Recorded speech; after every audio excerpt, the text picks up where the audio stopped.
안녕하세요. 추석 연휴 잘 보내셨습니까? 이렇게 또 함께 예배 드릴 수 있게 돼서 감사한 마음이 있습니다.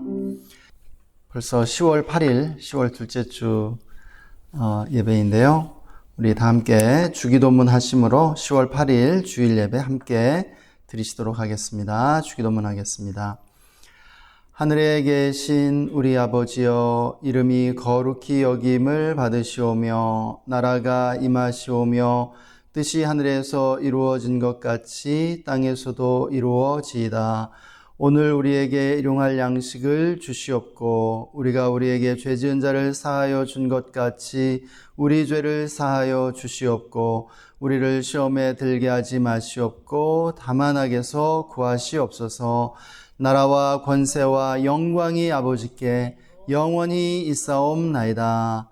아멘. 제가 시편 말씀 함께 읽어드리겠습니다. 온 땅이여 여호와께 즐거운 찬송을 부를지어다. 기쁨으로 여호와를 섬기며 노래하면서 그의 앞에 나아갈지어다. 여호와가 우리 하나님이신 줄 너희는 알지어다. 그는 우리를 지으시니요 우리는 그의 것이니 그의 백성이요 그의 기르시는 양이로다.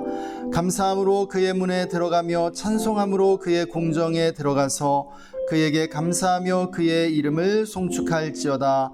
여호와는 선하시니 그의 인자하심이 영원하고 그의 성실하심이 대대에 이르리로다. 아멘. 오늘 우리가 함께 모인 것은 하나님을 예배하기 위해서입니다. 이 시간 우리의 하나님을 우리가 기억하고 그 하나님께 우리가 예배하기를 원합니다. 감사함으로 그의 문에 들어가며 찬송함으로 그의 궁정에 들어가서 그에게 감사하며 그의 이름을 송축할지어다 라고 말하고 있습니다. 우리가 예배할 때는 먼저 감사함으로 예배를 해야 하고요, 또 찬송하며 나아가야 한다라고 말씀합니다. 그리고 정말 그분의 전전에서 그분께 경배해야 한다고 우리에게 또 그렇게 명령하고 있는 것을 보게 되는데, 우리가 함께 그렇게 예배하기를 원합니다. 우리 이 시간 함께 먼저 우리의 삶 가운데 감사해야 할 것들을 좀 떠올려 봤으면 좋겠습니다. 감사의 제목들 우리가 기억하면서 또 감사하고 또 하나님 찬양하면서 나아가기를 원합니다. 우리의 마음을 올려드리며 또 우리의 마음 안에 우리의 삶 가운데 걱정, 근심, 염려가 있다면 올려드리면서 함께 기도했으면 좋겠습니다. 우리 함께 기도하십시다. 예배를 위해 또 우리 자신을 위해 함께 기도하겠습니다. 하나님 아버지 감사합니다. 주님을 찬양합니다. 우리의 삶에 하나님 부어주신 그 놀라운 은혜들과 축복들 기억하며 감사함으로 주님 앞에 나아갑니다. 주님, 우리의 가족들로 인해 감사하고 우리의 삶의 모든 형편으로 인해 감사합니다. 주님, 우리의 봉사에 감사합니다. 하나님, 우리에게 풍성한 결실의 계절을 주심을 감사합니다. 하나님, 우리에게 부어주신 놀라운 축복들과 또 은혜들로 인해 감사와 찬양을 올려드리기 원합니다. 우리의 가족으로 인해 감사합니다. 교회로 인해 감사합니다. 우리 함께 교제를 나누는 성도님들로 인하여 감사를 드립니다. 또 우리의 일터와 직장으로 인해 감사를 드립니다. 주님 홀로 모든 영광과 찬양을 받아 주옵소서. 이 시간 주님의 보혈을 의지하여 나아갑니다. 주님, 우리의 모든 죄와 허물 이 시간 다 주님 앞에 내어놓사오니 주님 용서하시고 깨끗하게 씻어 주시옵소서. 성령님 충만하게 임재해 주시기를 원합니다. 성령님을 인정하고 환영하고 모셔드리고 의지하오니 성령님 기름 부음으로 임하여 주시옵소서. 이 시간 나사렛 예수의 이름으로 우리 예배를 방해하는 모든 악한 어둠의 영들, 귀신들 꾸짖고 결박하고 제어하노라. 떠나갈지어다. 잠잠할지어다. 주님, 오늘 우리가 함께 읽은 시편의 말씀처럼 우리가 기뻐하며 뛰며 감사하며 춤추며 주님을 찬양하길 원합니다. 우리의 모든 찬양과 예배를 홀로 받아 주시옵소서. 감사와 찬양을 올려드리며 주 예수님의 이름으로 기도했습니다. 아멘. 우리 다 함께 기쁨으로 주님을 찬양하시겠습니다.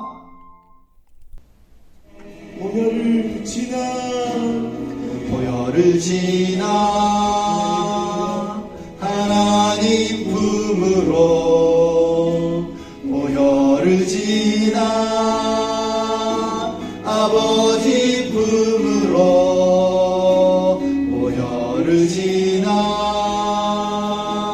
하나님 품으로 한 걸음씩 나가네. 존귀한 주 보혈이 내 영을 새롭게 하시네. 존귀한 주 보혈이 내 영을 새롭게 하네.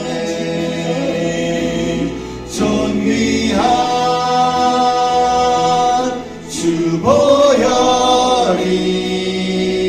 내 영을 새롭게 하시네.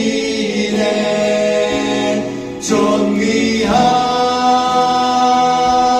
주 보혈이 내 영을 새롭게 하네. 존귀한 주 보혈이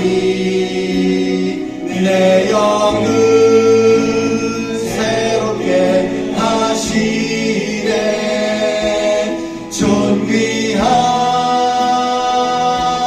주 보혈이 내 영을 새롭게 하네. 내 영을 새롭게 하네. 내 영을 새롭게 하네.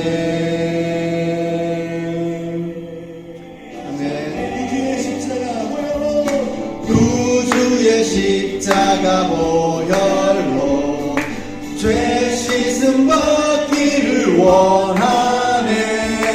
내 죄를 씻으신 주 이름 찬송합시다. 찬송합시다.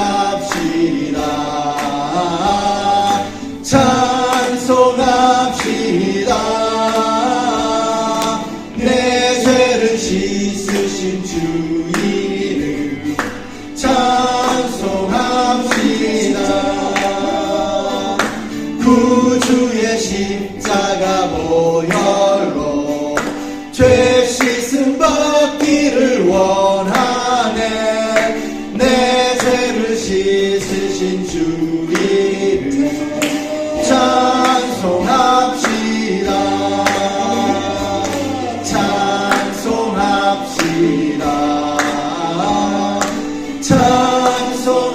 찬송합시다. 내 죄를 씻으신 주 이름 찬송합시다. 찬송합시다.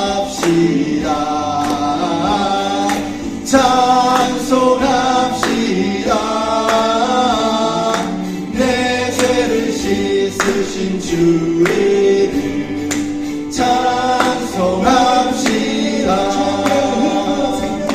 주 앞에 흐르는 생명수 날 씻어정하게 하시네.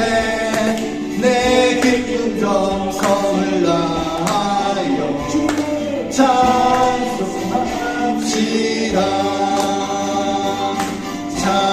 찬송합시다. 찬송합시다. 내 죄를 씻으신 주 이름 찬송합시다. 찬송합시다. 찬송합시다. 내 죄를 씻으신 주 이름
주님 나의 마음은 선한 것 하나 없습니다. 그러나 내 모든 것 주께 드립니다. 사랑으로 안으시고 날 새롭게 하소서. 보소서 주님 나의 마음은 선한 것 하나 없습니다. 그러나 내 모든 것 주께 드립니다. 사랑으로 안으시고 날 새롭게 하소서. 주님 마음 내게 주소서. 내 아버지 주님 마음 내게 주소서. 날 향하신 주님의 뜻이 이루어지도록 주님 마음 내게 주소서. 보소서 주님 나의 마음은 선한 것 하나 없습니다.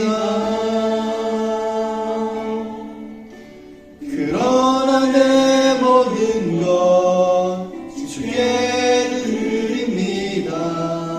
사랑으로 안으시고 날 새롭게 하소서. 보소서 주님 나의 마음은 선한 것 하나 없습니다. 그러나 내 모든 것 주께 드립니다. 사랑으로 안으시고 날 새롭게 하소서. 주님 마음 내게 주소서. 내 아버지 주님 마음 내게 주소서. 나를 향하신 주님의 뜻이 이루어지도록 주님 마음 내게 주소서. 주님 마음 내게 주소서. 내 아버지 주님 마음 내게 주소서.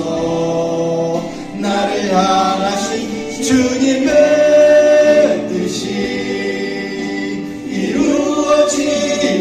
이루어지도록 주님 마음 내게 주소서. 내 사랑을 가르치소서. 내 사랑을 가르치소서. 당신의 마음으로 용서하게 하소서.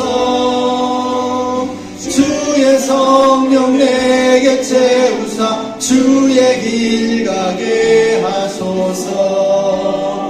주님 당신 마음 주소서.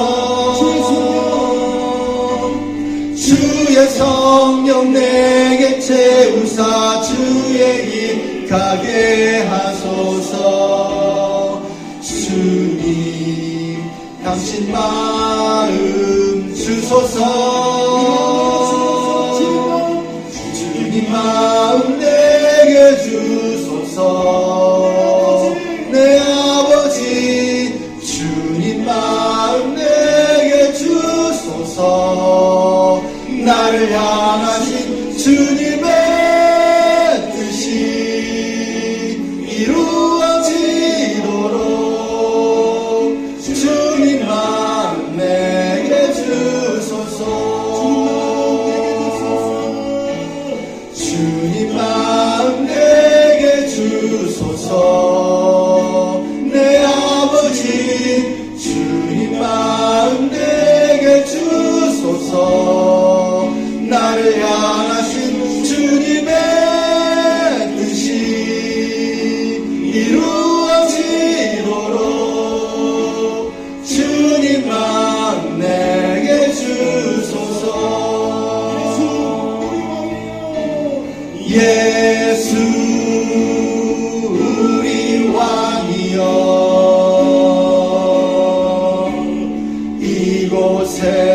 오소서.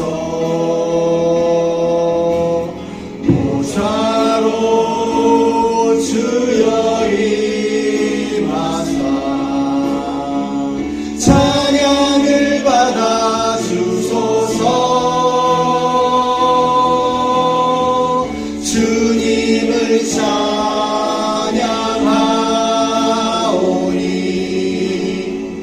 주님을 경배하오니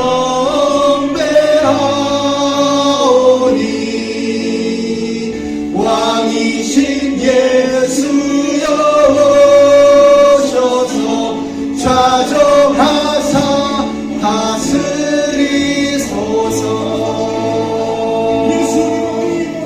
예수 우리 왕이여 이곳에 오소서.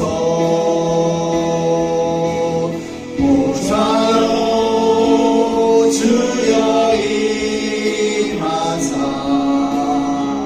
찬양을 받아 주소서. 주님을 찬양하오니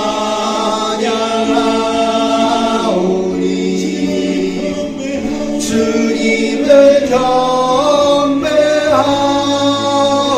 경배하오니 왕이신 예수여 오셔서 좌정하사 다스리소서. 좌정하사 다스리소서. 좌정하사 다스리소서. 아멘. 우리 주님께 영광과 찬양의 박수를 올려드리십시다. 할렐루야. 왕이신 하나님을 찬양합니다. 왕이신 예수 그리스도를 찬양합니다. 주님만이 왕으로 높임 받으시고 홀로 예배와 영광을 받아주시기를 원합니다.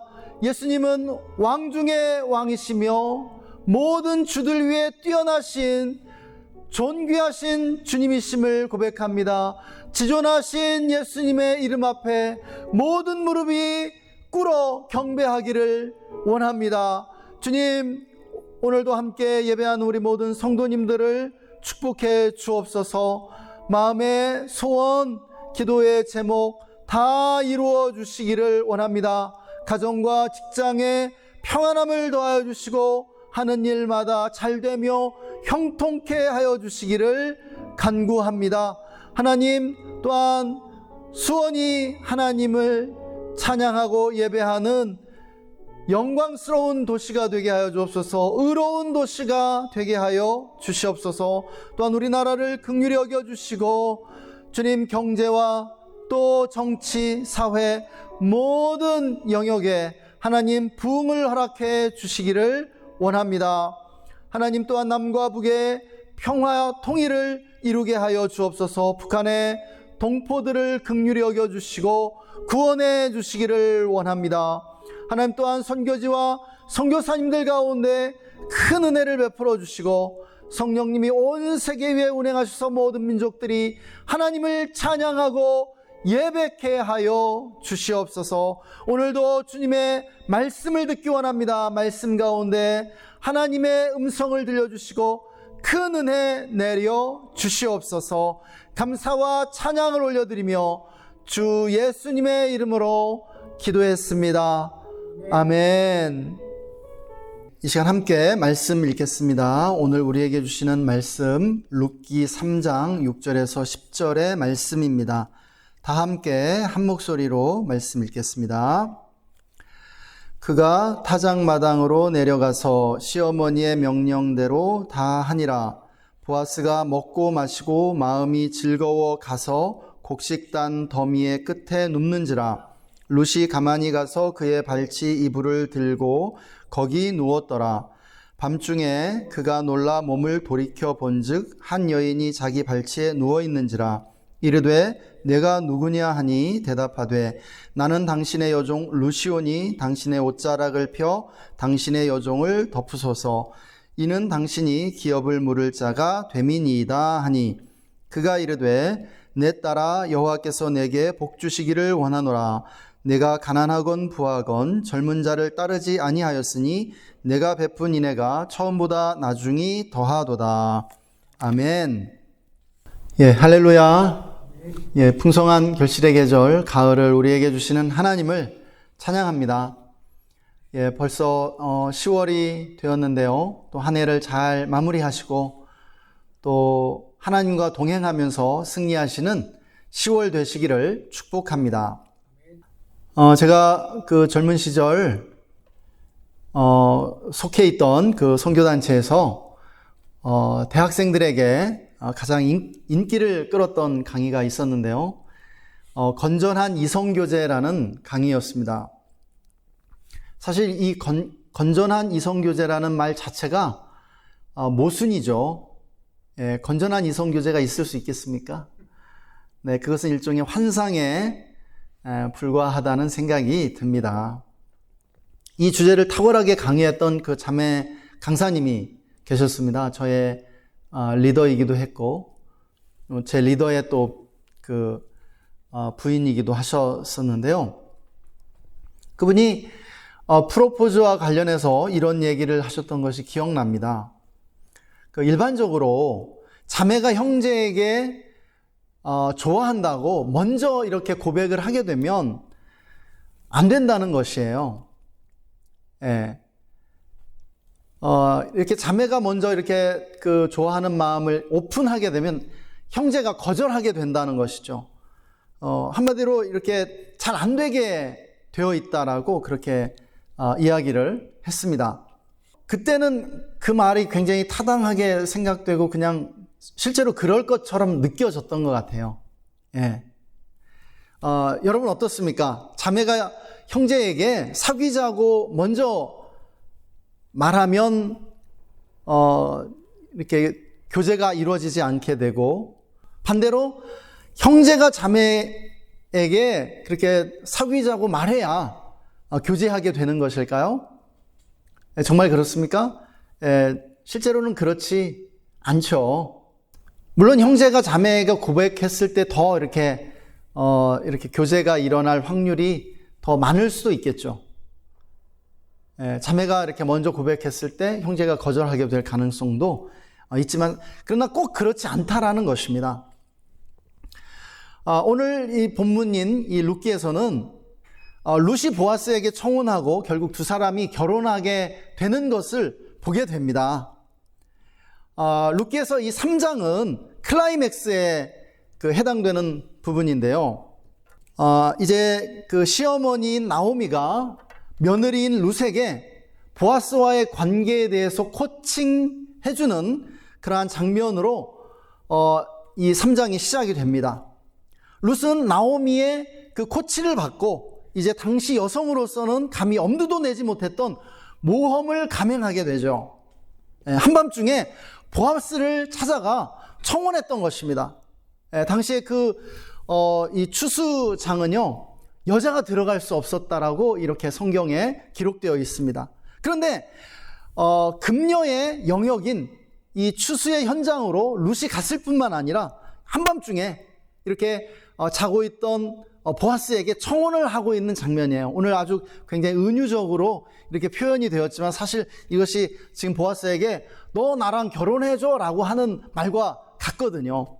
당시에는 이렇게 직접적으로 표현하기보다 이렇게 은유적으로 간접적으로 표현을 했던 것 같습니다. 우리는 본문을 보면서 이러한 의문을 품게 되죠. 왜 보아스가 아니라 룻인가?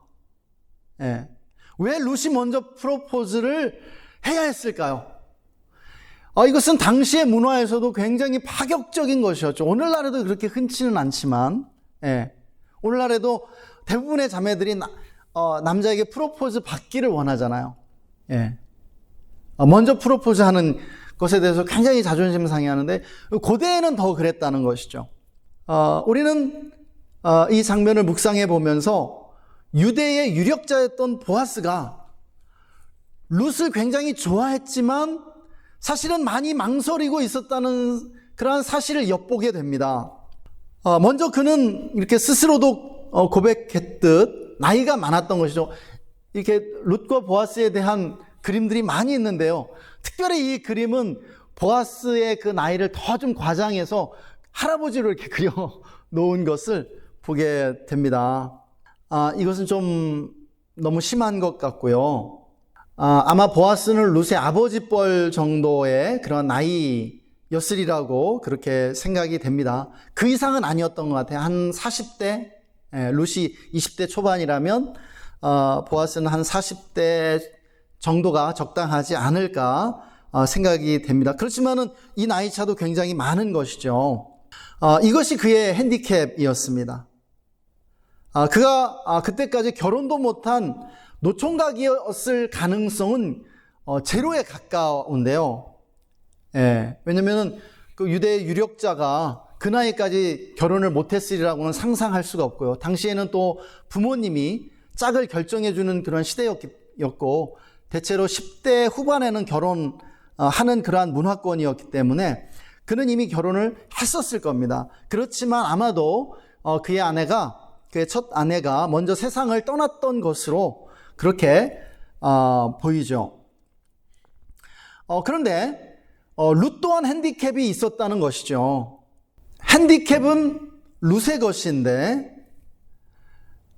룻보다는 오히려 보아스가 이 핸디캡으로 인해서 룻에게 다가가지 못했다는 그 사실이 조금 약간은 역설적입니다. 아이러니죠. 그녀가 이방의 여인인 그러한 모함 여인이었다라는 사실입니다. 보아스가 좋아하는 이 룻이 이방의 모함 여인이라는 이러한 핸디캡, 이것이 역시 그로 하여금 룻에게 쉽게 다가가지 못하게 만드는 그러한 요인이었다는 것이죠. 생각해 보십시오. 유대에 존경받는 유력자가 이방 여인과 결혼한다? 이건 당시 사회를 뒤흔드는 스캔들이 될 가능성이 많은 것이죠. 아마 보아스는 사회적인 그러한 체면을 잃게 될 가능성이 많았습니다. 그러니까 망설이는 것이죠. 또 보아스를 망설이게 한 건 그뿐만이 아니었는데요.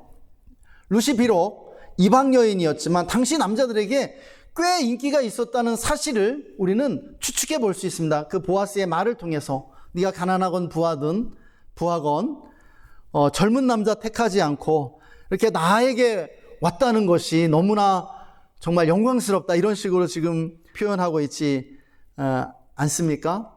네가 베푼 인애가 처음보다 나중이 더 크다, 막 이렇게 그 감동하는 것을 보게 됩니다. 남자들이 룻에게 이렇게 줄을 서 있었다고요. 그런데 이것이 왜 보아스에게 문제가 되냐면 이 남자들 중에는요, 자기가 좋아하는 여자 주변에 남자들이 이렇게 있을 경우에 자기가 아무리 좋아해도 쉽게 단념하는 경우가 많다는 것이죠. 이게 뭐 질투 때문일 수도 있고 또 자존심 때문일 수도 있는데요. 자신감이 없거나 열등감이 많은 남자들일수록 그런 경향이 있습니다. 그래서 사실은 이 보아스의 마음은 이미 룻에게 기울어져 있었다고 할 수 있습니다. 이런 경우에는요, 그냥 도끼를 찍는 신용만 해도 나무가 이렇게 쓰러지게 되어 있는 경우죠.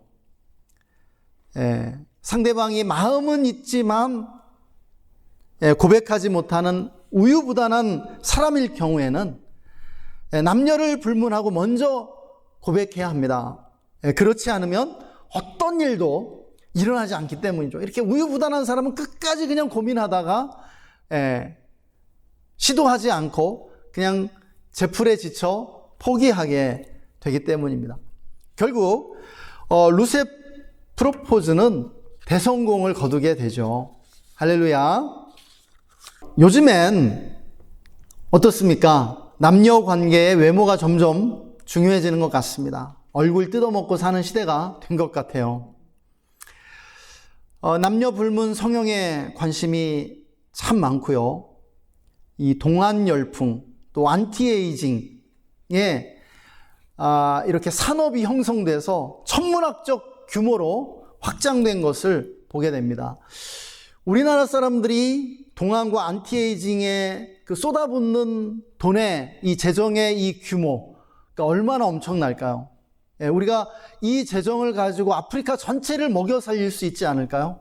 그 정도라고 생각이 됩니다. 현대인은 로맨스를 신봉하죠. 또 자유연애를 이데올로기처럼 그렇게 확신합니다.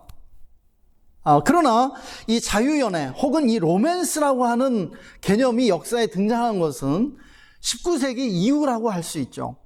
아무리 그 시간을 거슬러 올라가도 셰익스피어의 로미오와 줄리엣 이전까지로는 올라가지 않습니다. 그러니까 어떤 면에서 셰익스피어를 통해서 이 로맨스라고 하는 이러한 개념, 자유연애라고 하는 이 개념이 정말 역사 안으로 들어오지 않았을까 이렇게 생각이 됩니다. 그 이전까지 남녀가 자유연애를 통해서 결혼한다? 이것은 뭐 상상할 수도 없는 일이었죠.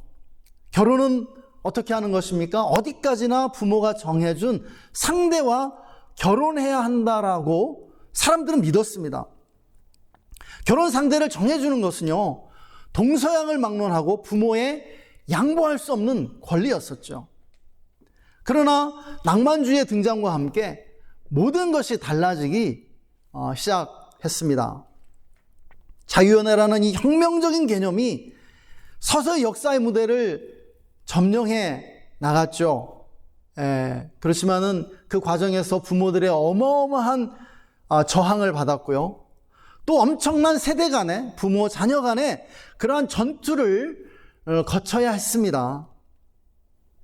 그렇지만 어쨌든 현대는 자유연애가 지배하는 그러한 시대가 되었습니다. 많은 현대인들은 행복한 결혼의 조건은 자유연애라고 생각하게 되었죠.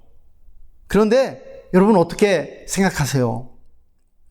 사랑으로 결혼하는 것이 좋을까요? 아니면 조건에 맞춰 결혼하는 것이 좋을까요? 중매 결혼으로 사람들이 행복해질 수 있을까요? 자유연애로 행복해질 수 있을까요? 네, 열정은 있지만 비전이 없는 결혼이 있고요. 열정은 없지만 비전이 있는 결혼이 있을 수 있다고 생각이 됩니다. 어떤 결혼이 더 이상적일까요? 그리고 어떤 결혼이 행복에 이를 수 있는 그러한 가능성이 더 많을까요? 우리는 결혼을 경험해보고 또 인생을 살아보면서 이러한 의문을 갖게 돼요. 그렇지 않습니까? 오늘날 청년들은 대부분 비전은 없을지라도 열정이 있는 그러한 결혼을 선택할 겁니다. 조건보다는 사랑으로 결혼하는 것이 훨씬 더 옳다라고 그렇게 믿고 있죠. 그러나 뚜껑을 열고 보면 전혀 다른 결과가 나옵니다. 연애 결혼이 불행으로 끝난 경우가 저는 훨씬 많을 거라고 그렇게 생각이 돼요. 통계를 안 내봤지만은 자유연애가 보편화된 현대인의 가정은 정말 붕괴 직전의 절망적인 상황에 빠져 있다라고 그렇게 볼 수 있습니다. 물론 부모가 결혼 상대를 정해주는 이러한 중매 결혼 또는 정략 결혼이 불행으로 끝난 경우도 뭐 많습니다. 그럼에도 부모의 중매로 결혼한 그러한 커플들이 의외로 평생 행복하게 해로하는 그러한 경우들이 많다는 것이죠. 제가 그 삼수할 때 저희 생물 선생님이 계셨는데 이 선생님이 그 핸섬한 그러한 중년의 남성이었는데 자기의 경험을 들려줍니다. 얘들아, 내가 대학교 때 좋아하는 여자가 있었어. 그런데 부모님이 반대해서 단호하게 헤어지고 부모님이 정해준 사람하고 결혼했어. 그런데 그게 맞더라. 정말 부모님이 정해준 사람이 정말 확실하고 정말 내가 지금까지 행복하게 살고 있다. 너네도 부모님이 반대하는 사람 절대 만나지 말고 가능하면 부모님이 정해주는 사람하고 결혼해. 저에게 그게 신신당부했던 그러한 에피소드가 생각이 나는데요. 그때 당시에 저희 세대가 그 이야기를 귓등으로도 듣지 않지 않았을까 그렇게 생각이 됩니다. 그렇지만 그분이 아주 정말 진지하게 우리에게 그 말씀해 주셨던 것이 기억나는데요. 중매로 결혼한 커플들이 의외로 잘 사는 경우가 많아요. 실제로 중매 결혼이 대다수였던 과거의 이혼율이 오늘날보다 현저히 적었던 것이 사실이죠. 예, 오늘날에도 이러한 정략 결혼, 중매 결혼이 많이 있습니다. 예, 우리가 잘 아는 삼성가의 대표적인 두 인물이 한 사람은 연애 결혼하고 한 사람은 정략 결혼했죠.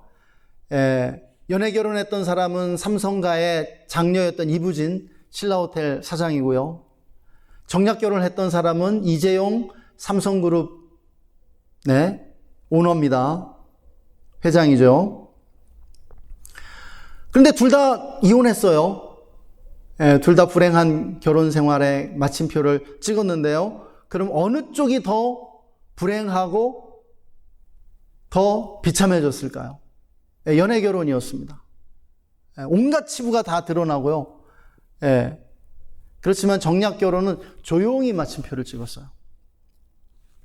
왜냐하면 집안끼리의 결혼이었기 때문에 서로의 명예를 지켜주면서 재판하지 않고 적당한 선에서 마무리 지었습니다. 서로를 살리는 방향으로 그렇게 해결해요. 하지만 연애 결혼한 쪽은요, 죽기 살기로 싸웠습니다. 관계가 완전히 깨져버렸죠. 이것은 연애 결혼에는 중대한 함정이 숨겨져 있다는 사실을 우리에게 알려줘요. 연애 결혼은요, 남녀 간의 로맨스라는 감정에 기초한다는 것이죠. 이 로맨스 감정은 그런데 문제가 있죠. 남녀 공이 오래 가지 않는다라는 거예요. 학자들에 의하면 청춘 남녀가 서로에게 콩깍지 쓰이는 이 기간은 1년 6개월에 불과하다는 것입니다. 그 기간이 지나면 이 콩깍지가 벗겨진다는 거예요. 이 로맨스를 유발하는 호르몬이 더 이상 나오지 않게 된다는 것입니다. 뚝 떨어진다라는 거예요.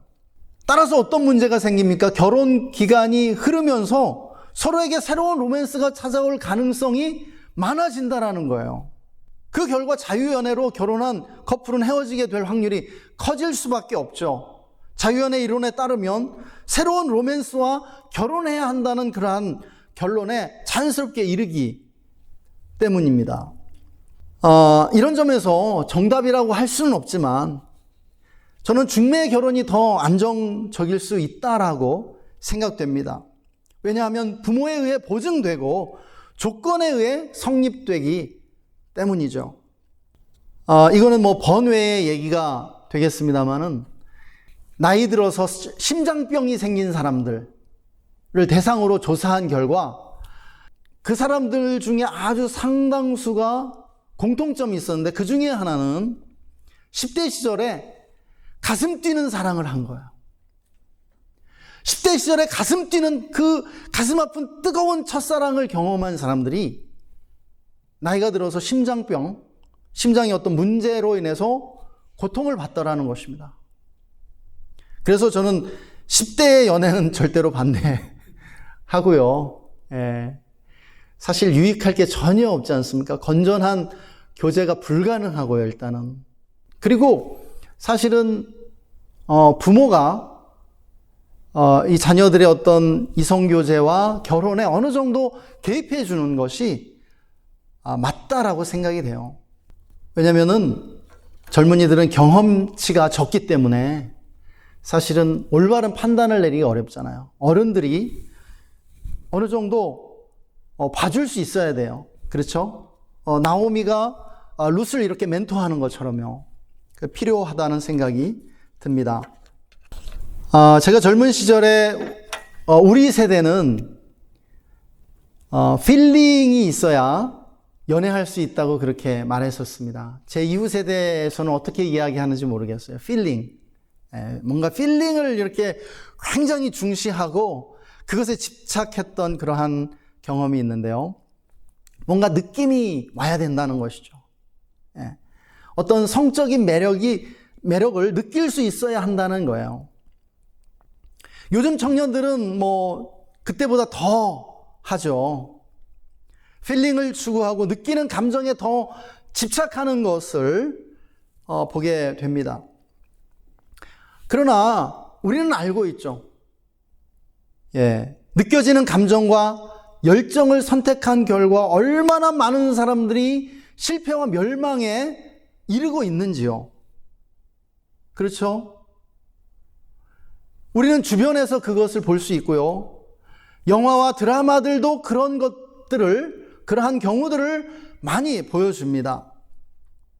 왜요? 결국 느낌과 감정은 쉽게 변하기 때문이죠. 빨리 지나간다라는 거예요. 그래서 느낌과 감정에 기반한 선택과 결정이 매우 어리석다는 그러한 사실을 우리는 알게 됩니다. 느낌과 감정이 우리를 실패로 이끈다라는 거예요. 물론 그렇다고 해서 제가 느낌과 감정을 억압해야 한다라고 말씀드리는 것은 아닙니다. 오늘 우리가 함께 보고 있는 이 룻은 매우 지혜롭고 성숙한 여인이었습니다. 그의 나이가 어렸지만요.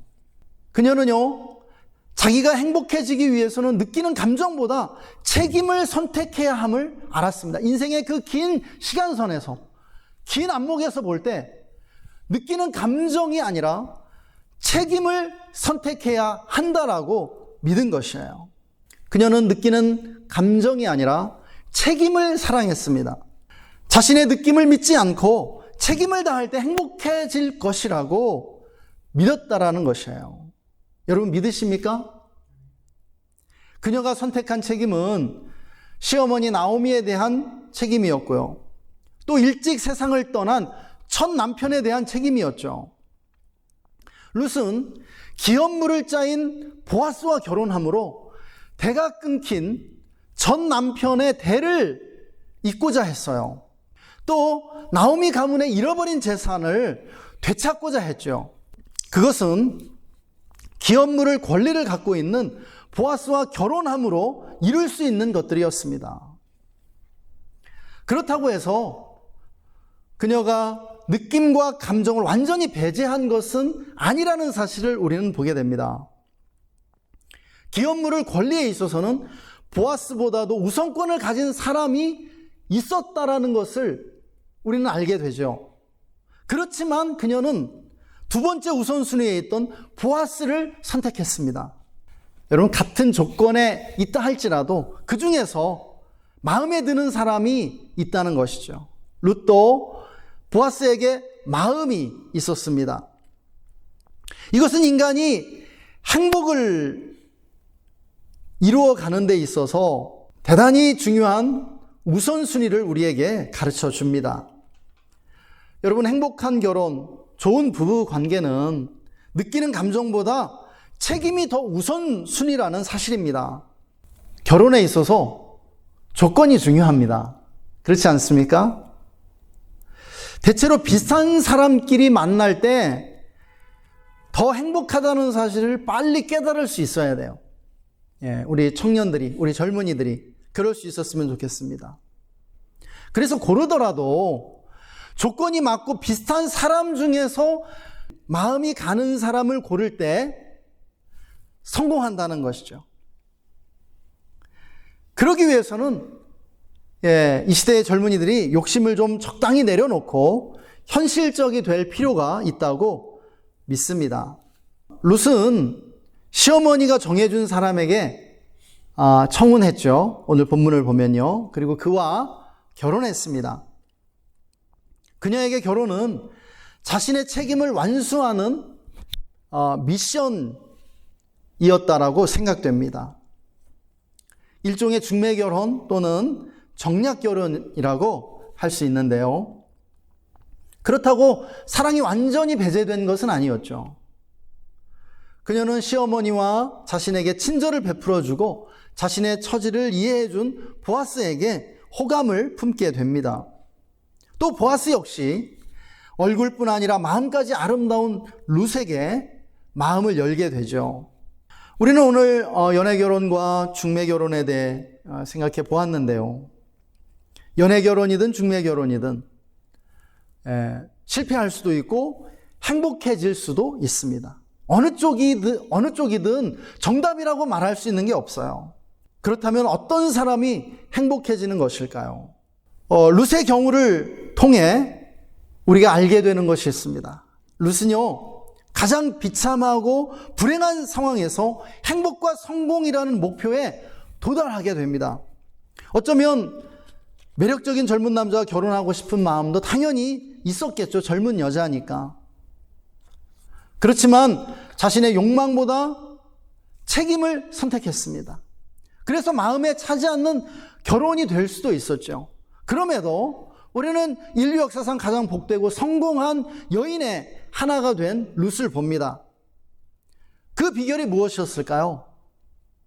룻에게는요, 불행 가운데서 행복을 일구어가는 능력이 있었다고요. 중요한 것은요, 누구든 행복을 일구는 능력이 개발되어야 불행을 행복으로 바꿀 수 있다는 사실입니다. 믿으십니까? 여러분, 우리는 보지 않습니까? 인생 가운데 모든 조건이 다 갖춰져 있는데, 행복해지지 못하는 사람들, 오히려 불행해지고 비참해지는 사람들을 보게 되는 것이죠. 미남에 돈도 많고 시간까지 많은데 너무나 쉽게 타락하게 돼요. 유혹이 많은 것이죠. 미인방명이라는 말도 있고요. 행복할 수밖에 없는 조건을 다 갖춘 사람이 불행해지기도 하고, 불행했던 사람이 행복해지기도 합니다. 또 행복한 조건을 가지고 행복을 유지해 가는 사람도 있죠. 또 불행한 환경을 극복하지 못하고 여전히 비참한 가운데 살아가는 사람도 있다는 것입니다. 무슨 얘기냐면 정해진 것이 없다는 것이죠. 정해진 건 없어요. 조건이 행복을 결정짓는 것이 아닙니다. 중요한 것이 무엇입니까? 불행을 행복으로 승화시키는 능력, 행복을 유지시켜 나갈 수 있는 그 능력, 좋은 조건이든 나쁜 조건이든 모든 상황 속에서 행복을 일구어내는 능력이 우리 모두에게 필요하다라는 거야. 성경은요, 그것을 지혜라고 말합니다. 또 영적인 성숙함이라고 이야기해요. 성령 충만, 성령의 열매라고 이야기합니다. 룻이 바로 그러한 여인이었죠. 지혜롭고 성숙한 여인이었습니다. 성령의 사람이었다라고 생각이 돼요. 여러분, 사랑은 무엇입니까? 사랑은 끊임없는 노력이고요, 끝없는 선택과 결정의 과정입니다. 로맨스라는 감정의 유효기간 1년 6개월밖에 안 된다 그랬잖아요. 그러면 그 이후의 사랑은요, 끊임없는 노력과 선택의 과정이라는 것이죠. 여러분, 강아지가 주인을 좋아하고 따르는 데는 노력이 그다지 필요치 않습니다. 주인이 잘해주면 강아지는 막 주인을 이렇게 따르고 좋아하게 되어 있죠. 그냥 그것은 강아지에게 주어진 본능입니다. 본능에 따르는 것이니까 노력이 필요치 않죠. 주인들이 강아지를 예뻐하는 것도 상대적으로 노력이 필요치 않죠.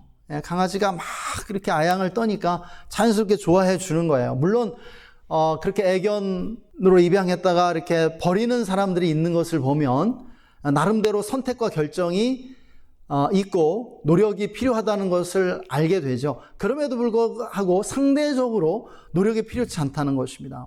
여러분, 진정한 사랑은 그런 의미에서 인간에게만 가능한 것입니다.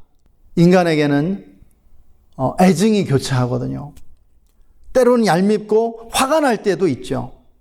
그럼에도 불구하고 사랑하기로 결정하고 사랑을 선택하고 노력할 때 사랑을 이루어가는 거예요. 행복을 일구어가게 된다라는 것입니다. 비록 책임으로 이어진 관계였지만 룻과 보아스가 서로를 이렇게 사랑했습니다. 우리도 그렇게 해야 할 줄 믿습니다. 룻이요, 자신의 행복을 일구어 갔다라고 하는 것입니다. 우리는 어떻게 행복한 가정, 성공적인 삶을 이룰 수 있을까요? 다른 말로 어떻게 행복을 이루는 능력을 개발해 갈 수 있느냐는 것입니다. 예수님을 통해서인 줄 믿습니다.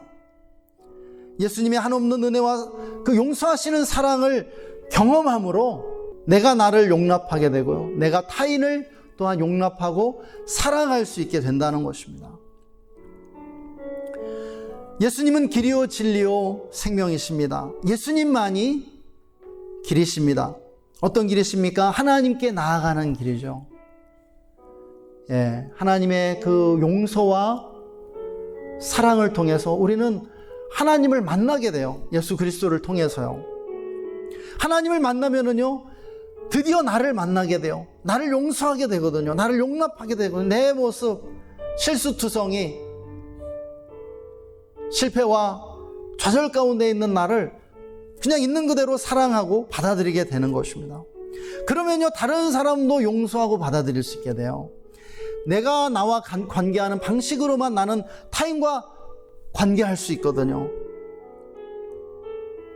예수님은 우리에게 나를 만나는 길, 그리고 이 세상을 만나는 길, 타인에게로 나아가는 그러한 길이 되십니다.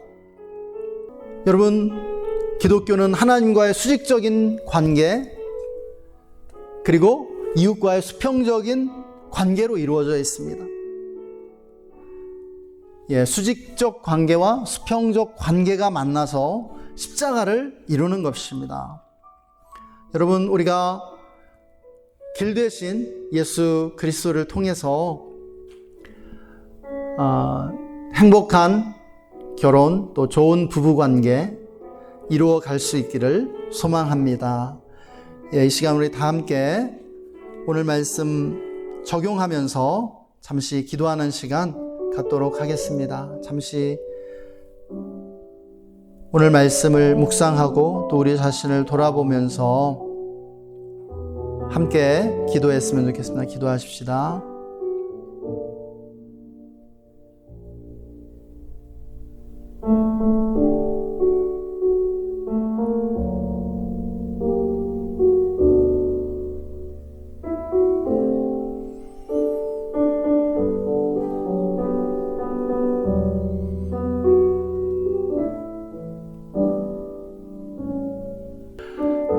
하나님, 오늘도 우리에게 말씀해 주셔서 감사합니다. 우리의 유일한 길이 되시는 예수 그리스도 안에서 우리가 하나님을 만나고 또 나 자신을 만나고 이웃을 만날 수 있도록 축복하여 주시옵소서. 하나님, 우리가 룻을 통해 행복을 일구어 나가는 그 능력을 개발하는 것이 얼마나 중요함을 깨닫습니다. 주님, 불우한 환경에서도 비관하지 않고 인생을 낙관하면서 소망을 가지고 하나님과 함께 나아가는 우리 모두가 되게 하여 주시옵소서. 좋은 조건이든 나쁜 조건이든 그 모든 상황 속에서 예수님과 함께 행복을 일구어 나가고 또한 우리의 삶을 변화시켜 나갈 수 있도록 주님 우리에게 능력과 힘을 공급해 주시기를 원합니다. 함께 예배하고 말씀을 듣는 우리 모든 성도님들 축복해 주옵소서. 가정에서 행복한 부부 관계 또 좋은 그러한 결혼 생활을 해나갈 수 있도록 주여 축복해 주시기를 원합니다. 감사합니다. 아버지, 주님 사랑합니다. 예수님의 이름으로 기도했습니다. 아멘. 지금은 우리의 유일한 길이 되시는 우리 구주 예수 그리스도의 놀라우신 은혜와 예수님을 통하여 우리를 만나주시고 우리의 모든 죄를 용서하시며 우리를 있는 그대로 사랑해 주시는 하나님 아버지의 영원하신 사랑하심과 지금도 우리와 함께 계셔서 우리에게 지혜를 주시고 행복을 일구어 나가는 능력을 더해 주시는 성령님의 내주 충만 교통 기름 부으심이 오늘 말씀을 듣고 유일한 길이 되시는 예수님을 통하여 하나님을 만나고 또 이웃을 만나기로 다짐하는 우리 모든 성도님들과 그 가정과 직장과 삶의 현장 위에 그리고 우리가 주의 교회와 우리나라 대한민국 위에 지금으로부터 영원토록 함께 계시기를 간절히 축원하옵나이다. 아멘.